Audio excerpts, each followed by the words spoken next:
Bismillahirrahmanirrahim. Alhamdulillahirabbil alamin. Wal aqibatu lil muttaqin. Wala udwana illa 'alal zalimin. Asyhadu an la ilaha illallahul malikul haqqul mubin. Wa asyhadu anna Muhammadan 'abduhu wa rasuluh. Al-mab'utsu rahmatan lil alamin.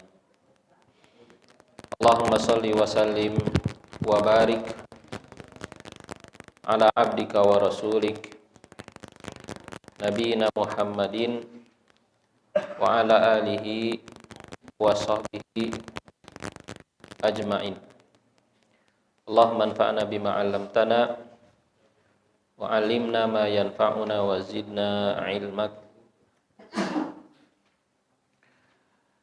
Hadirin kaum muslimin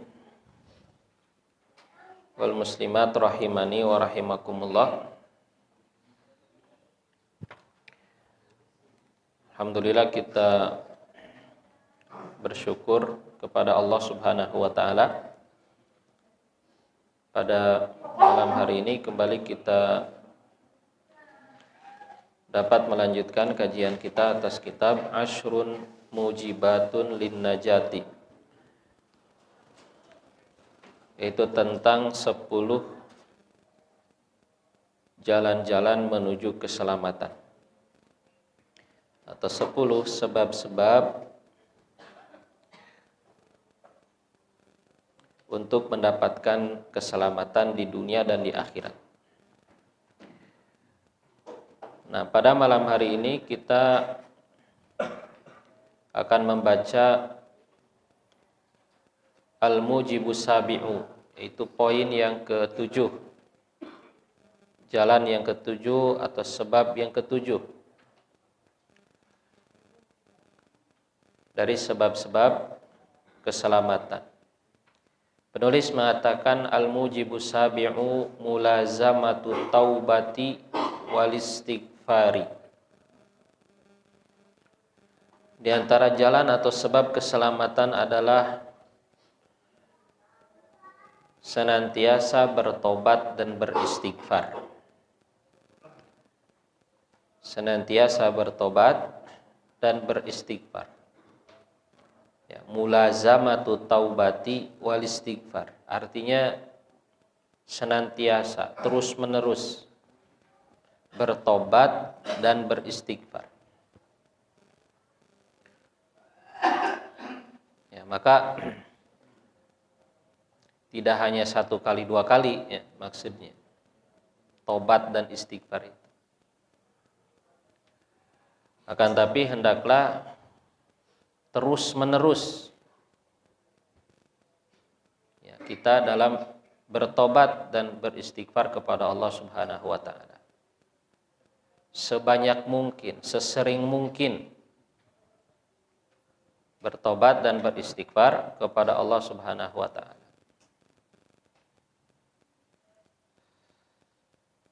Nah, oleh karena itu Allah Subhanahu wa taala juga mengatakan dalam Al-Qur'an, innallaha yuhibbut tawwabin wa yuhibbul mutatahhirin. Sesungguhnya Allah Subhanahu wa taala itu menyukai tawwabin, yaitu orang-orang yang senantiasa bertobat.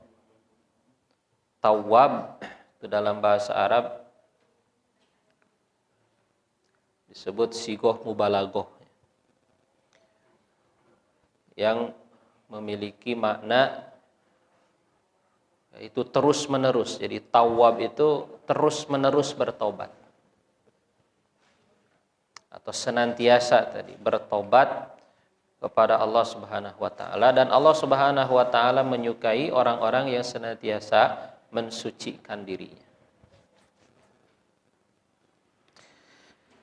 Nah, penulis mengatakan faqad tadhafaratin nususu minal kitabi wa sunnah fi bayani fadli taubati wal istighfar.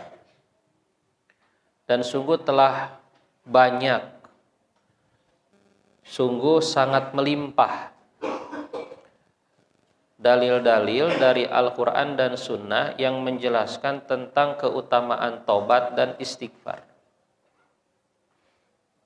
Ya, dalil-dalil dari Al-Quran dan Sunnah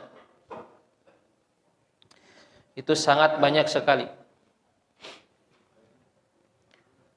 yang menjelaskan tentang keutamaan tobat dan istighfar. Ya, tentang tobat misalnya Allah Subhanahu wa taala mengatakan watubu ilallahi jami'an ayyuhal mu'minun la'allakum tuflihun. Dan bertobatlah kamu semuanya, watubu ilallah, dan bertobatlah kamu semuanya kepada Allah, ayyuhal mu'minun, wahai orang-orang beriman. Jadi dalam ayat ini Allah Subhanahu wa taala menyuruh, memerintahkan orang-orang beriman untuk bertobat kepada Allah Subhanahu wa taala. Jadi tobat itu bukan hanya untuk orang kafir, bukan hanya untuk ahli maksiat, bukan hanya untuk orang fasik, orang munafik. Ya, akan tapi orang-orang beriman juga disuruh oleh Allah Subhanahu wa taala untuk bertobat. Ya. Mengapa? Karena sekalipun orang beriman, sekalipun orang bertakwa, sekalipun orang soleh, pasti tidak akan pernah lepas dari dosa. Pasti tidak akan pernah lepas dari kesalahan. Karena berbuat salah itu sudah menjadi ya karakter memang yang ada pada diri manusia. Kullu bani Adam khata', kata Nabi ya. Setiap anak Adam itu khata', itu suka berbuat kesalahan. Wa khairul khata'in at-tawwabun. Dan sebaik-baik orang yang suka berbuat kesalahan itu adalah orang-orang yang juga senantiasa atau suka bertobat gitu.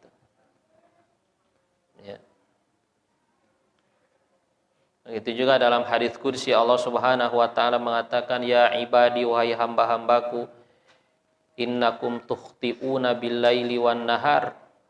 Wahai hamba-hambaku, kata Allah, sesungguhnya kamu itu berbuat kesalahan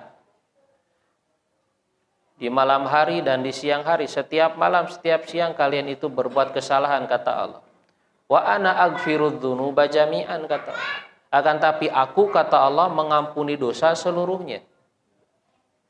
Fastaghfiruni aghfir lakum. Maka mintalah ampunan kepadaku, aku akan mengampunimu.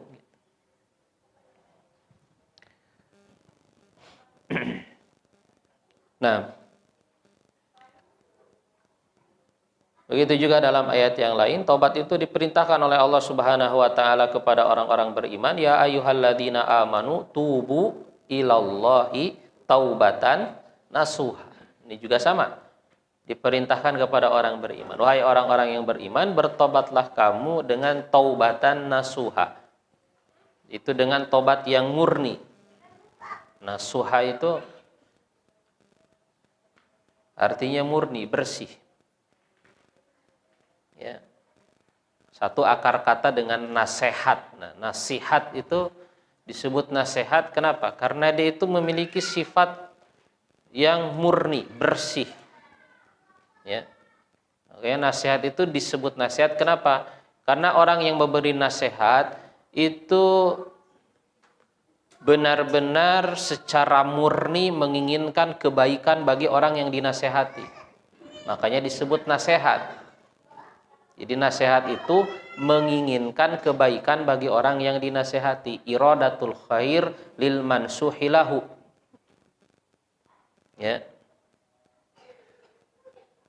Nah, jadi nasihat itu ya, sebelum dia menjadi urusan kata-kata, nasihat itu urusan hati sebetulnya. Ya.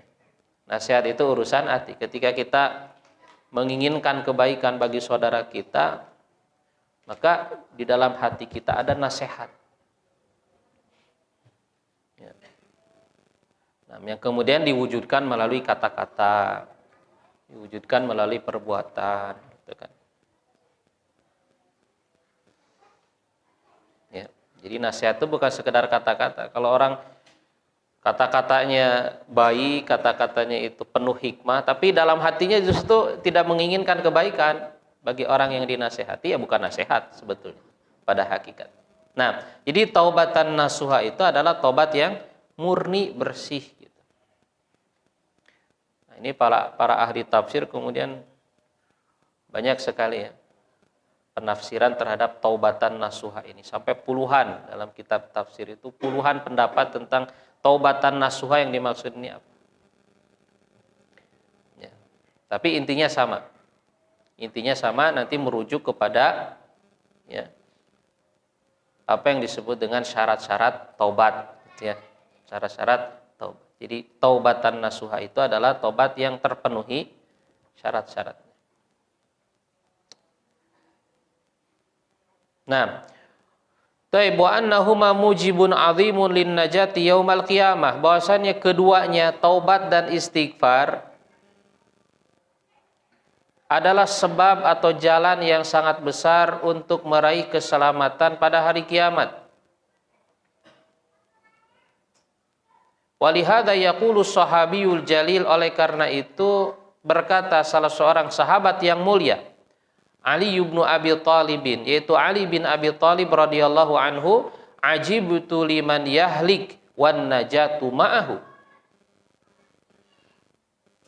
Kata beliau, aku heran, katanya, aneh kepada orang yang binasa, kepada orang yang celaka, padahal sebab keselamatan itu ada bersamanya.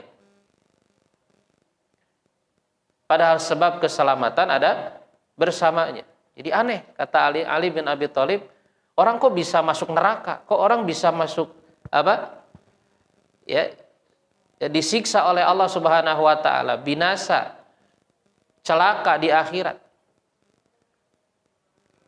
Padahal ada suatu sebab keselamatan ya bersamanya. Qil, kemudian ditanyakan, wa mahia, apa itu sebab keselamatan? Faqala al-istighfar, yaitu istighfar. Gitu. Maka subhanallah, istighfar ini jangan dianggap remeh. Ini sebab yang sangat besar sekali bagi kita untuk meraih keselamatan. Nah, jadi yang dimaksud dengan sebab keselamatan di sini adalah istighfar. Maka Ali bin Abi Thalib mengatakan, aku heran dengan orang yang binasa padahal dia bisa beristighfar gitu, dan istighfar itu menyelamatkan seseorang dari siksa Allah. Ya. Karena tadi Allah Subhanahu wa taala sudah berjanji bahwasannya orang yang meminta ampunan kepadanya, beristighfar, Allah akan mengampuninya. Seperti dalam hadits qudsi yang tadi disebutkan. Ya. Maka adanya ampunan ini ya, ini diantara rahmat Allah, kasih sayang Allah Subhanahu wa taala yang sangat besar kepada hamba-hambanya. Oleh karena itu juga diantara nama Allah adalah Al-Ghafur. Di antara nama Allah adalah Al-Ghaffar. Allah itu Dzul Maghfirah, pemilik ampunan. Ya. Kalau Allah Subhanahu wa taala tidak memiliki ampunan, tidak mengampuni hamba-hambanya, maka pasti kita semua binasa. Ya, pasti semuanya kita binasa.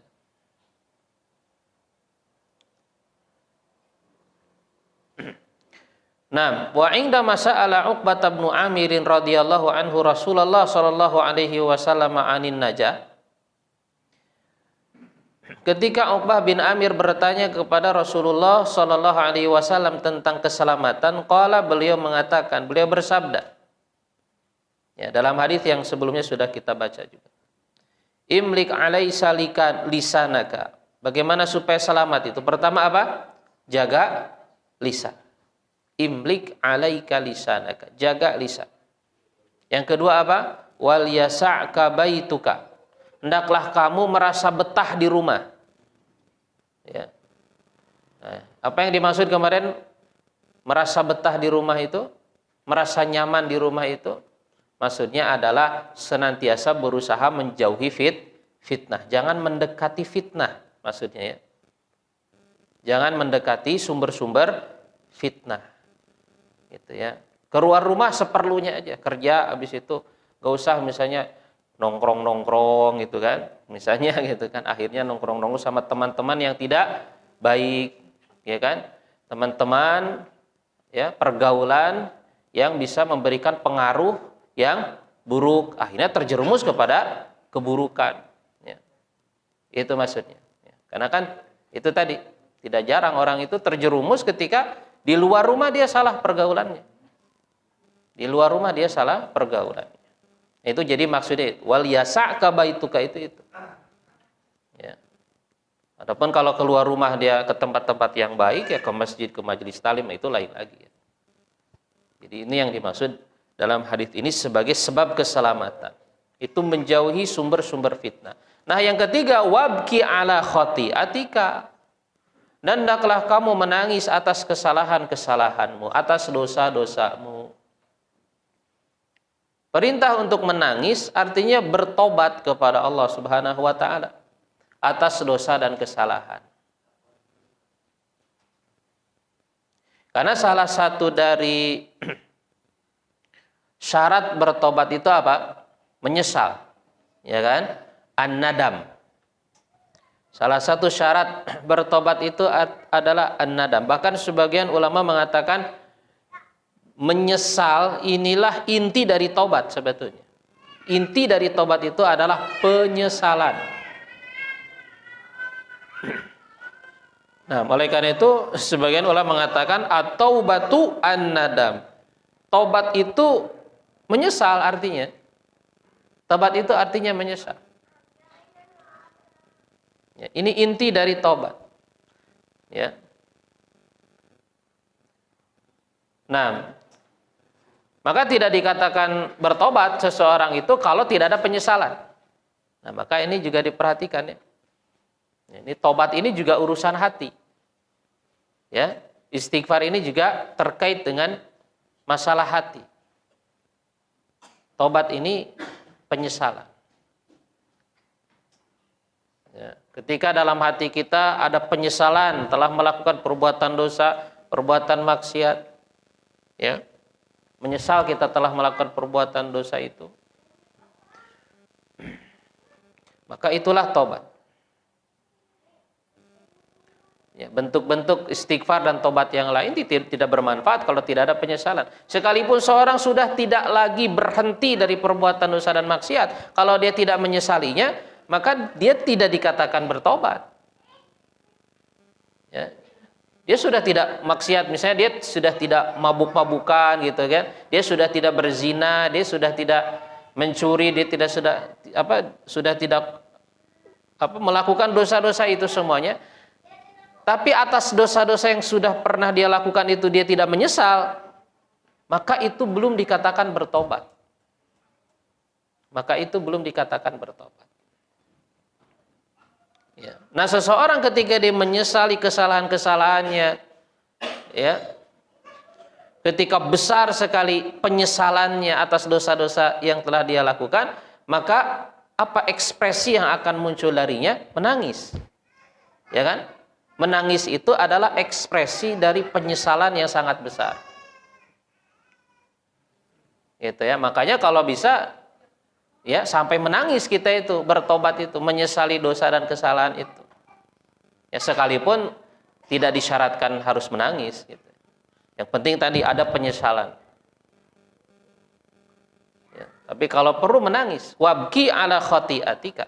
Karena menangis itu menunjukkan penyesalan yang besar. Semakin besar penyesalan, maka semakin baik kualitas taubat seseorang gitu.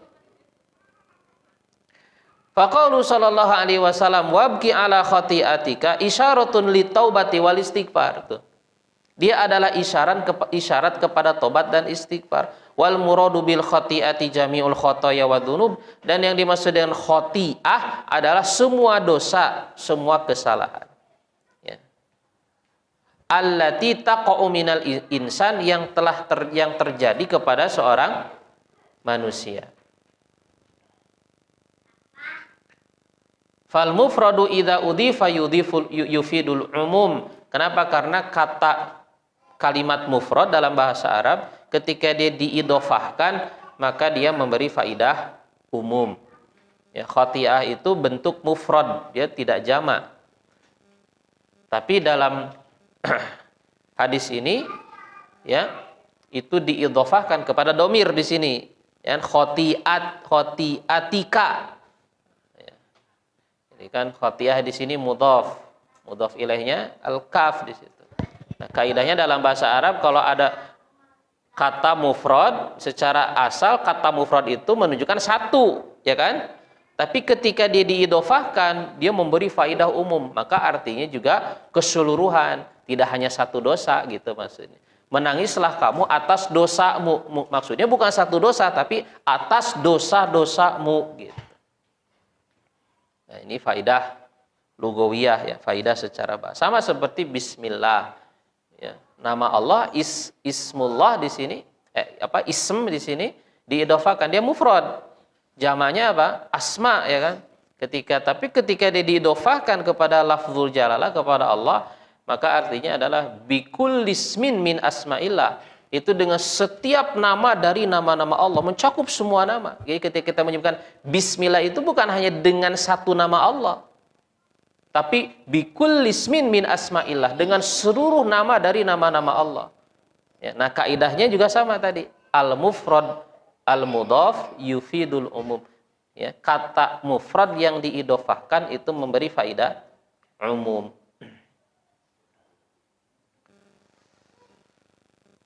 Nah, wa fi hadza isyaratun ila anna al-'abda fi maqamil istighfari wa taubati alaihi an yastahdira kathrata dzunubihi wa khotoya. Maka pada kalimat ini terdapat isyarat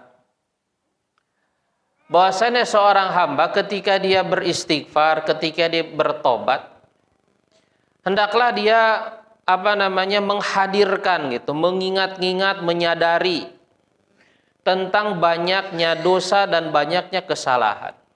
Ketika kita beristighfar misalnya mengucapkan astagfirullah, kita sambil membayangkan gitu selama itu kita tuh banyak dosa, banyak berbuat maksiat, banyak lalai gitu ya, banyak menyia-nyiakan waktu, banyak melakukan ya hal-hal yang tidak bermanfaat, ya kan, hal-hal yang bahkan dimurkai oleh Allah Subhanahu wa taala, hal-hal yang haram ya.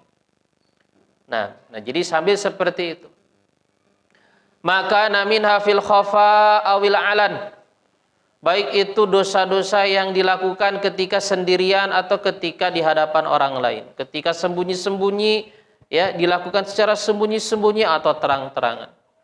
Maka minha qadiman aw haditsan, baik dosa-dosa yang dulu atau dosa-dosa yang baru, dosa-dosa yang sekarang. Itu dihadirkan, dibayangkan, diingat ya, kemudian sambil kita beristighfar, bertobat kepada Allah, menyesali semua itu. Wa an yastaghfirullah wa yatuba minha jami'an. Kemudian dia beristighfar, meminta ampun kepada Allah dan bertobat dari semua dosa-dosa itu. Liyanalan najata wal fauzal kabir, supaya dia meraih keselamatan dan keberuntungan yang besar. Gitu. Walihada kana min du'ain Nabi sallallahu alaihi wasallam fi sujudihi. Oleh karena itu di antara doa Nabi sallallahu alaihi wasallam dalam sujudnya adalah Allahumma ighfirli dzanbi kullahu. Ya, ini termasuk di antara doa ya yang diajarkan oleh Nabi ketika sujud. Allahumma ighfirli dzanbi kullahu. Nah, sujud adalah posisi di mana kita disunahkan untuk memperbanyak doa. Aqrabu ma yakunul 'abdu min rabbih wa huwa sajid fa aktsiru fihi du'a. Posisi yang paling dekat ya antara seorang hamba dengan Rabb-nya adalah ketika dia bersujud, maka perbanyaklah padanya berdoa. Allahumma ighfirli dzanbi kullahu, ya Allah ampunilah untukku dosa-dosaku kullahu semuanya, diqqahu wa jillahu, yang kecilnya atau yang besarnya, yang kecilnya dan yang besarnya. wa awwalahu wa akhirahu, yang terdahulunya, yang pertama dan yang terakhirnya. Wa alaniyatahu wa sirrahu, dosa yang dilakukan terang-terangan atau dosa yang dilakukan secara sembunyi, semuanya, ya. Nah, seperti itu. Ya, sampai dirinci seperti itu, ya. Yang kecil semuanya, ya kan? Jangan yang besar-besarnya saja tobat, yang kecil-kecil juga sama. Ya kan, yang kecil-kecil juga sama. Ya, karena dosa-dosa kecil itu juga ya jadi besar ya kalau apa? Kalau banyak, gitu kan? Kalau banyak. Gitu kan? Nah, sehingga dikatakan la kabirata ma'a taubah wala shaghirata ma'a al-israr. Tidak ada dosa besar kalau diiringi dengan tobat, dan tidak ada dosa kecil kalau diiringi dengan terus-menerus. Gitu kan?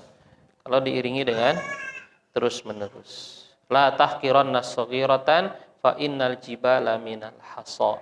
Jangan kamu meremehkan yang kecil. Kenapa? Karena gunung yang menjulang tinggi itu kumpulan dari kerikil. Kumpulan dari kerikil. Nah, ini doanya ya, Allahumma gfir li dzanbi kullahu diqqahu wa jillahu wa awwalahu wa akhirahu wa alaniyatahu wa sirrahu. Nah, taib. Nah, kemudian fa idza tabal 'abdu ila rabbih taubatan shadiqah. Maka apabila bertobat seorang hamba kepada Rabb-nya dengan taubat yang benar, dengan taubat yang sungguh-sungguh, yang jujur. Nah, lihat dengan apa? Nah, di sini penulis menyebutkan ya, taubat yang benar itu yang bagaimana? Dengan apa? Bil iqla'i anidz-dzunubi jami'an. Pertama, dengan meninggalkan atau melepaskan diri dari dosa-dosa itu semuanya. Meninggalkan dosa. Dan ini kan syarat pertama ya. Syarat yang pertama dalam bertobat. Kemudian yang kedua, lihat wan nadami ala fi'liha. Yang kedua, dengan menyesali telah melakukannya. Yang ketiga, wal azmi an ala adamil audati ilaiha, dan bertekad tidak akan kembali lagi kepadanya. Jadi di antara syarat tobat itu harus ada tekad dalam hati tidak akan kembali kepadanya. Ya, makanya ini 3 syarat tobat ini harus terpenuhi agar tobat kita itu dikatakan taubatan shadiqah atau taubatan nasuha yang tadi. Yang pertama al-iqla', itu berhenti dari dosa-dosanya. Nah, ini kaitannya dengan waktu sekarang. Kemudian yang kedua adalah menyesal. Ini kaitannya dengan waktu yang sebelumnya. Yang ketiga adalah bertekad tidak akan mengulanginya. Ini kaitannya dengan waktu yang akan datang. Jadi 3 syarat tobat ini ya, itu berkaitan dengan 3 waktu. Ya. Yang pertama dengan waktu sekarang, ya, ditinggalkan dosanya. Yang kedua berkaitan dengan waktu yang telah lalu, itu menyesali dosa-dosa yang telah kita lakukan di waktu-waktu sebelumnya. Kemudian berkaitan dengan waktu yang akan datang, yaitu bertekad tidak akan mengulanginya di masa yang akan datang. Tapi perlu digarisbawahi di sini, ya, bukan berarti kalau seseorang mengulangi perbuatan dosa itu di masa yang akan datang, taubatnya tidak sah. Bukan berarti seperti itu. Ya, bukan berarti seperti itu. Taubat yang sebelumnya, kalau ada tadi ya tekad dia tidak akan mengulangi, tapi ternyata karena hawa nafsu kembali lagi dia melakukan perbuatan itu. Ya. Maka taubat yang sebelumnya sah tidak? Sah, ya kan? Dan untuk dosa yang dia lakukan setelah itu, ya dia perlu kepada taubat lagi gitu. Ya, jadi sering ada yang bertanya itu juga kalau di kajian itu. Gimana kata saya tobat tapi dosa lagi, tobat dosa lagi, tobat dosa lagi, gitu kan? Kumaha gitu. Tobat sambal gitu kan ya. Tobat sambal. Maka jawabannya adalah selama tobat itu terpenuhi syarat-syarat yang tadi itu, ya, maka tobat itu sah, gitu. Tobat itu sah. Ya. Yang penting tadi, yang tiga ini tadi. Dan ada tadi tekad tidak akan mengulangi. Lain lagi kalau meninggalkan saat ini menyesal, tapi masih ada tekad. Ya. Lihat, maksudnya adalah azam, tekad untuk mengulanginya di masa yang akan datang. Misalnya, beureun ayeuna mah gitu. Tapi engke aya kesempatan deui gitu. Deui gitu. Kayak mun nah, aya duit deui. Nah, kalau seperti itu nggak sah tobatnya. Ya. Dan yang dimaksud itu tidak ada tekad, bukan tidak ada keinginan. Karena keinginan bermaksiat itu tidak membatalkan tobat. Keinginan, sekedar keinginan. Ya. Dan pasti semua kita, apalagi orang baru bertobat, baru meninggalkan suatu dosa, ya. Yang dosa itu sudah mungkin terbiasa dia lakukan. Ya kan? Pasti masih ada keinginan, pasti menyimpan keinginan.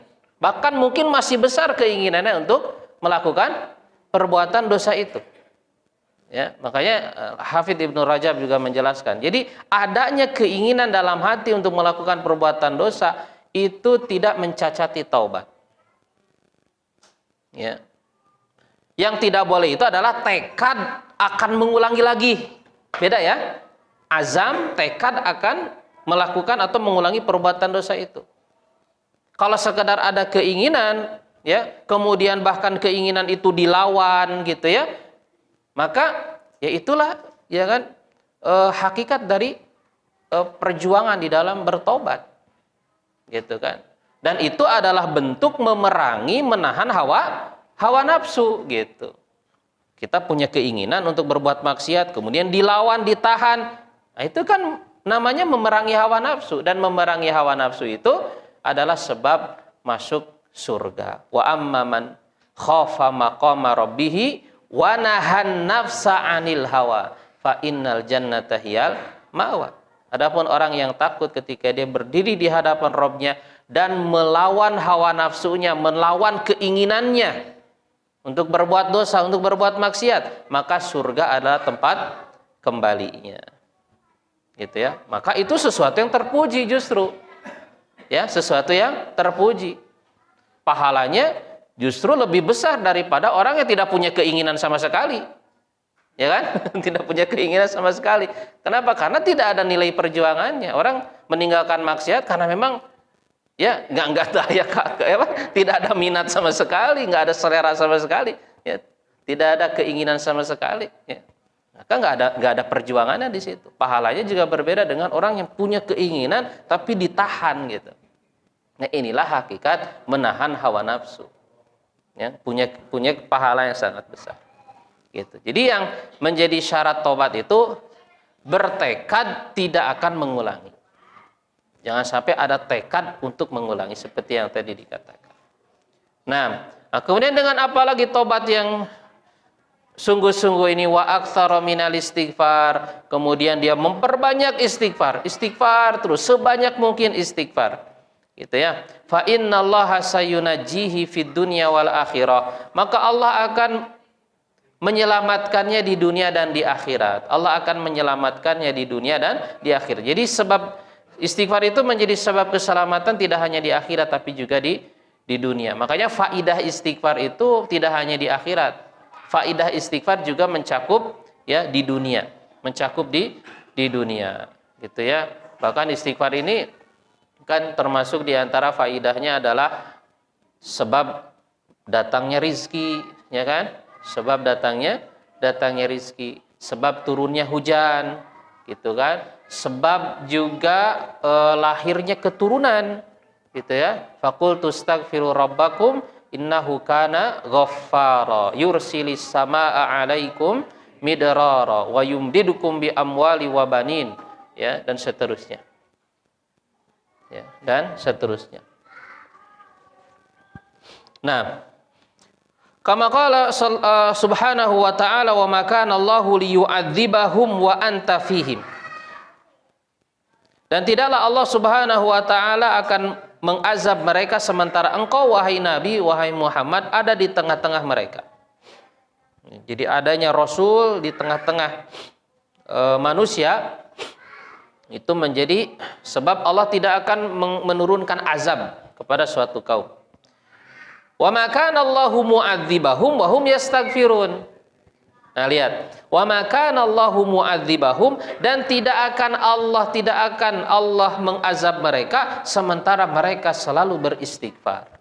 Gitu. Nah, jadi kita kalau ya istighfar gitu, rajin istighfar, ini menjadi penghalang ya turunnya azab Allah Subhanahu wa taala kepada kita. Ya. Ini penting sekali istighfar, termasuk sebab keselamatan di dunia. Sebab keselamatan di dunia dari apa? Dari azab Allah Subhanahu wa taala. Ini janji Allah, wa ma kana Allahu mu'adzibahum wa hum yastaghfirun. Allah tidak akan mengazab mereka sementara mereka senantiasa beristighfar.